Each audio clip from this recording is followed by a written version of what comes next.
నా పేరు సైదులు, నేను ఉండేది గర్మన్ గట్లో. ఇప్పటిదాకా మీరు వీళ్ళతో విన్నటువంటి వెస్టీజ్ అనేటటువంటి బిజినెస్ ఆపర్చునిటీకి నేను వచ్చి 54 నెలలు అవుతుంది. ఎన్ని రోజులు? 54 నెలల కింద ఇందులో ఐడి తీసుకున్నా. ఒక 40 నెలల నుంచి ఫుల్ టైం చేస్తున్నా. ఎన్ని నెలలు?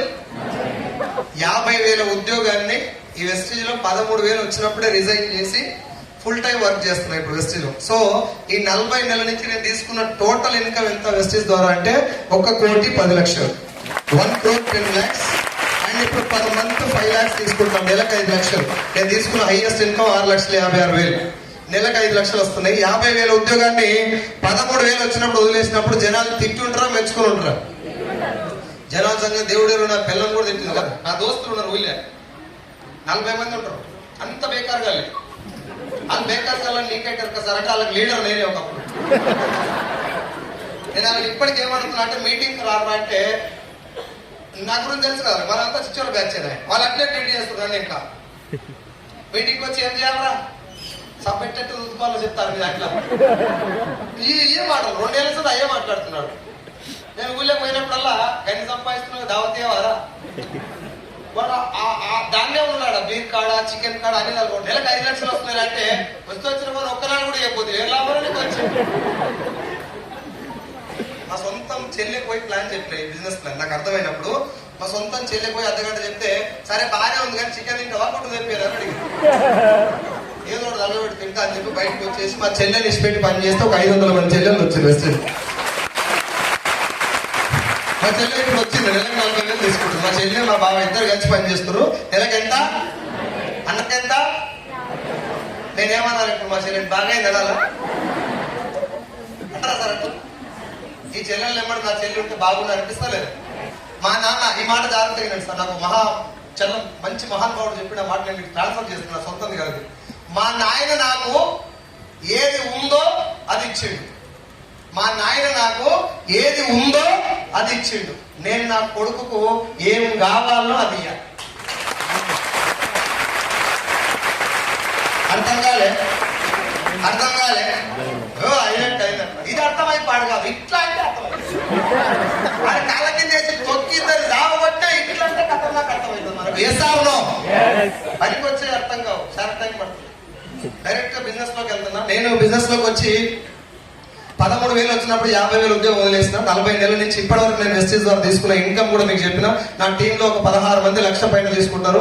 ఇప్పుడు నేను తీసుకునే income per month 5 lakhs. Next August లోపల, మినిమం ఆగస్ట్ నేను చెప్పేది, ఆ లోపల కూడా రావచ్చు. మాక్సిమం ఆగస్ట్ లోపల మినిమం 10 lakhs తీసుకోవాలి. BMCA మెంబర్ కావాలని నా డ్రీమ్. సో ఇప్పుడు దానికోసం పనిచేస్తున్నా. ఇది ఇనిషియల్ డ్రీమ్. అది ఇప్పటి వరకు నేను నా టీం కలిపి ఒక హెల్పింగ్ చారిటీ ఒకటి స్టార్ట్ చేసినాం, వి హెల్పింగ్ బౌల్ అని చెప్పి. దాని ద్వారా ఇప్పటిదాకా మేము చేసినటువంటి డొనేషన్స్ ఏంటి అంటే 14 లక్షలు నిన్నట్టు కలుపుకోండి, 14 lakhs.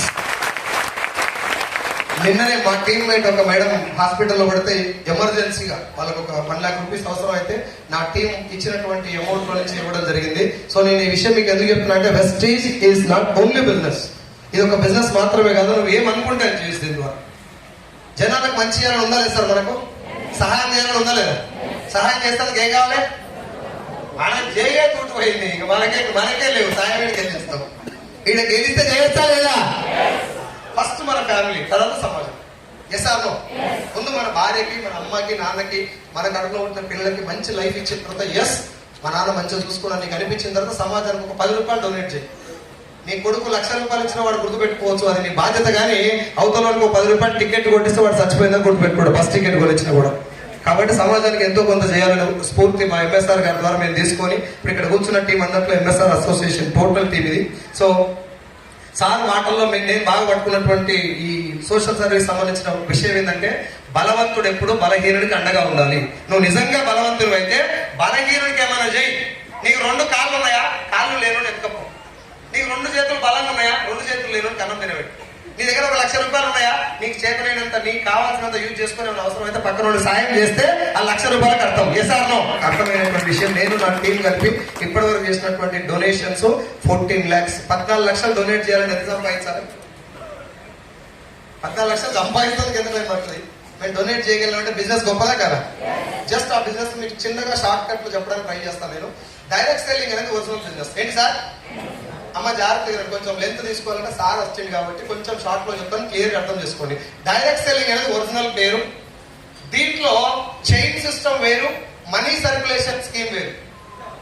Right? Money circulation scheme అనేది మనీని ముంచేది అని చెప్పి 2013లో గవర్నమెంట్ ఆఫ్ ఇండియా బంద్ చేసింది. అదే గవర్నమెంట్ ఆఫ్ ఇండియా 2013లో చైన్ సిస్టమ్ కూడా బంద్ చేసింది.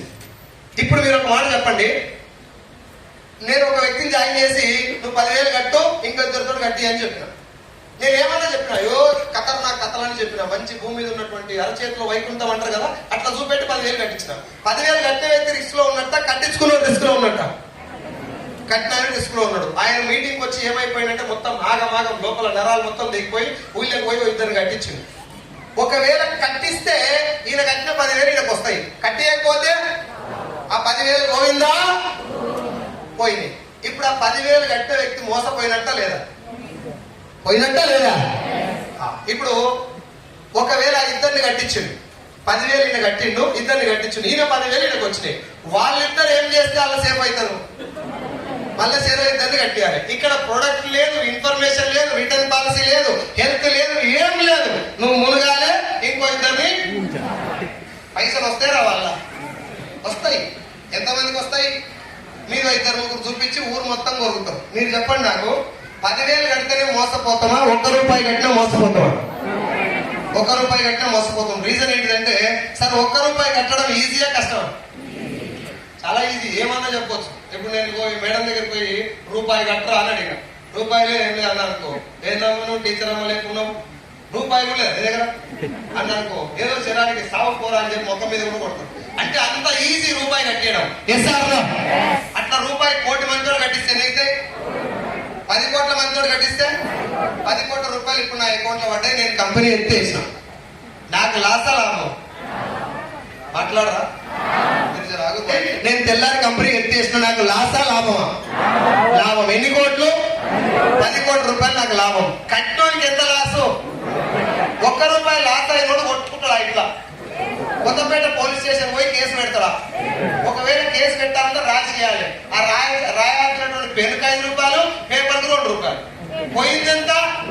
ముందు నువ్వు ₹1 పోయిందన్న విషయం నీకు సోయిందా? కానీ మోసం జరిగింది ఎంత? నేను ముంచింది ఎంతమందిని? 10 కోట్ల మందిని ముంచినా ఏ ఒక్కరిని కూడా సోయి లేదు. మరి ₹1 కడితేనే ఇంత పెద్ద స్కామ్ జరిగితే లక్షలు కడుతున్నారు బయట, స్కామ్ అయితే కదా? జస్ట్ ఒకసారి అర్థం చేసుకోండి. దీని పేరు మనీ సర్క్యులేషన్ స్కీమ్. పైసలు కడితే మోసం. అర్థమైందా? ఇది మొదటిది. రెండవది, పైసలు కట్టి ఇస్తారు కానీ గవర్నమెంట్ తిట్టొద్దని చెప్పి జర అడ్డం ఉంటానుకో ఓ 2 ప్రోడక్ట్లు ఇస్తారు. అవసరం ఉన్నా లేకున్నా నువ్వు అవి కొనుక్కోవాలి. 2 చీరలు, ఓ సూటు బట్ట, 2 బూట్లు, లేకపోతే ముక్కు పుల్లలు, బైకులు, డిన్నర్ సెట్లు ఇవి ఇస్తారు. ముక్కు పుల్లలు ఒక్కసారి కొన్నా నేను, నాకు ఒక బెల్లం ఉంది కాబట్టి ఆమెకి ఇచ్చిన. ఇంకొక నెల కొన్నా, ఓ బిడ్డ ఉంది, నాకు కూతురు ఉంది కాబట్టి ఆమెకి ఇచ్చిన. 3వ నెల ఎవరికి పెట్టాలా ముక్కు పుల్ల? ఇంకో దానం చేసుకోవాలి ముక్కు పుల్ల కోసం. ఈ విషయం ఎందుకు చెప్తున్నా అంటే బిజినెస్ యొక్క విషయం అర్థం చేసుకోండి. ఏం చెప్తారు మీటింగ్ లో అంటే, ఒక్కటేసారి కొనాలి, ఇంకెప్పుడు కొనాల్సిన అవసరం. 100 మందిని జాయిన్ చేసుకో, 100 మంది ముక్కు పుల్లలు కొన్నారు. 100 మంది కాగానే ఇంకో లాక్డౌన్ వచ్చింది, ముక్కు పుల్లలు కొంటారా? తర్వాత కొన్నారు. ఈ 100 మంది మళ్ళా కొంటారా? కొన్నారు. బిజినెస్ ఇప్పుడు అదే 100 మంది వెస్టీలో జాయిన్ అయ్యి తలా ఓ సబ్బు కొన్నారు. 100 మంది అయిన తర్వాత ఆగిపోయిందని కూడా అనుకో, కీడించి మేలించమంటారు కూడా ఈడ కూడా ఆగిపోయింది అనుకో. ఈ 100 మంది అంతా మళ్ళీ సబ్బు కొనాలా లేదా? ఏ సార్ నో? డైరెక్ట్ సెల్లింగ్ కి దానికి పెద్ద డిఫరెన్స్ ఏంటంటే, డైరెక్ట్ సెల్లింగ్ లో నీకు నచ్చిన ప్రొడక్ట్ తప్ప నచ్చని కొనమని ఎవడు బలవంత పెట్టడు. 450 ప్రొడక్ట్లు ఉన్నాయి వెస్టీజ్ లో. ఇంట్లో వాడేటివి, వ్యవసాయానికి వాడుకునేటివి, హెల్త్ సప్లిమెంట్లు, బ్యూటీ కేర్ ప్రొడక్ట్స్. ఇప్పటిదాకా మన ఇంట్లో వాడే ప్రొడక్ట్ మంచిగా లేవా సార్ అంటే నువ్వే చెప్పు నాకు. మేడిమిక్ సోప్ మంచిదా, సంతూర్ మంచిదా? సౌండ్ గట్టిగా రావాలి. స్నానం చేస్తున్నకి అయితే తెలుస్తుంది, సపోర్ట్ చేస్తారంటే మరి మేడిమిక్సా సంతూరా? గట్టిగా గట్టిగా. లాస్ట్ 2 మినిట్స్ నేను ఎక్కువ మాట్లాడాను. మేడిమిక్ సోప్ మంచిదని మీరు అందరూ చెప్పారు. ఏది వాడుతారు ఎక్కువ? మంచిది వాడాలన్నా ఆడు చెప్పింది వాడాలన్నా? మరి ఏది వాడుతున్నావు? ఆడు చెప్పింది. వాడు చెప్పిండా వాడకుంటున్నా? వాడకుంటే వాడు చెప్పి పైసలు తీసుకుంటున్నా పుణ్యానిగా? పైసలు తీసుకొని మనకు నచ్చింది చెప్తున్నా, వాడు పైసలు వచ్చేది చెప్తుండా? అర్థమవుతుందా నేను చెప్పేది? మ్యాగీ నూడిల్స్ బంద్ చేసి నువ్వు తింటే సస్తారని చెప్పి ఇప్పుడు తినబెడుతున్నా లేదా? దేనికోసం తినబెడుతున్నావు? పైసల కోసం. పోనీ తినమంటాడు తింటాడా? వాళ్ళ ఇంట్లో గేట్ కాడ కుక్క కూడా తినదు. నీ ఇంట్లో కుక్క తింటాం మనం. అన్న నిన్న ఇంట్లో మనందరం మ్యాగీ గురించి చూసిపోతా చూస్తా ఉంటారు వెళ్ళిపోయి ఉంటున్నాయి. ఫెయిర్ లవ్లీ బంద్ అయిపోయింది, పందికో ఉంది, ఇది పెట్టుకుంటే క్యాన్సర్ వస్తుంది పని చేసి గుర్తుందా? ఇప్పుడు ఫెయిర్ లవ్లీ బంద్ అయింది, నడుస్తుందా? కౌ షాంపూ బంద్ అయింది, కిట్ క్యాట్ బంద్ అయింది, కిండర్ జాయ్ బంద్ అయింది, Johnson and Johnson baby powder బంద్ అయింది. ఇటు చెప్పుకుంటూ పోతే కొన్ని వందల ప్రోడక్ట్లు బంద్ అయిపోయినా నడుస్తూనే ఉన్నాయి. Yes or no? Colgate paste మంచిదా డాబరా? ఏది వాడతారు ఎక్కువ? మీరు ఇంతమంది చెప్తున్నారు, నేను ఒక్కరిని ముట్టుకునేది కాదు, మీ అందరికీ తెలుసు కోల్గేట్ కానీ డాబరే మంచిది, కానీ వాడతలేదు. దానికి కారణం ఏంటి? టీవీలో రాదు. టీవీలో వస్తుందంటే డౌట్ వచ్చి పాడు కావాలి. సార్ నేను మంచోని అంటే తప్పు లేదు, ఒకసారి నమ్మొచ్చు.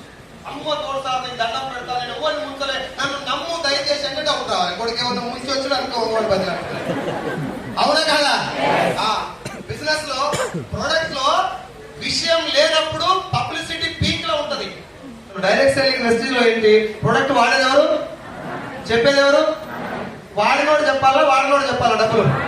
ప్రొడక్ట్ వాడినోడా వాడినోడా? అదే డైరెక్ట్ సెల్లింగ్. ఇక్కడ నువ్వు పైసలు కట్టేది కానీ కట్టించేది కానీ ఏం లేదు. Yes or no? దీనికి డైరెక్ట్ సెల్లింగ్ వైపు నుంచి గవర్నమెంట్ గైడ్ లైన్స్ ఉన్నాయి, లీగాలిటీ ఉంది. Direct selling Telangana government guidelines కూడా ఉన్నాయి. 2018 నవంబర్ లో తెలంగాణ గవర్నమెంట్ కూడా గైడ్ లైన్స్ ఇచ్చింది.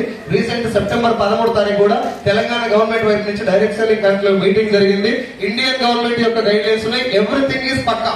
నీకు డౌట్ ఉంటే క్రాస్ చెక్ చేసుకోండి గూగుల్లోకి వెళ్ళి. డైరెక్ట్ సెల్లింగ్ వ్యవస్థ ఫేక్ కాదు, డైరెక్ట్ సెల్లింగ్ లో ఫేక్ కంపెనీలు ఉంటాయి. ఆ ఒక్క మాట గుర్తుపెట్టుకోండి. ప్రజెంట్ నా ఇన్కమ్ మీకు చెప్పిన, it's the future of direct selling is very much growing. చాలా మందికి అది అర్థం కాక డైరెక్ట్ విషయం మీద పుస్తకాలు ఉన్నాయి, తీసుకొని చదవండి, మీటింగ్లు అటెండ్ కావండి. సో ఈ ఇండస్ట్రీ యొక్క గొప్పతనాన్ని అర్థం చేసుకొని మీటింగ్లకు ఎక్కువ వచ్చిన వాళ్ళకి సక్సెస్ వస్తుంది. స్కూల్లో జాయిన్ అయితే ర్యాంకులు రావు, స్కూల్కి వెళ్ళి చదవాలి. Yes or no? నేను చేసినటువంటి గొప్ప పని ఏంటంటే ఇట్లాంటి మీటింగ్లకు కారణాలు చెప్పకుండా పోయి కూర్చున్నా. Now I warning 5 lakhs. మీరు కూడా ₹1,00,000 తీసుకోవాలంటే మీటింగ్ రావాలి. వస్తారా? Thank you so much. I wish you.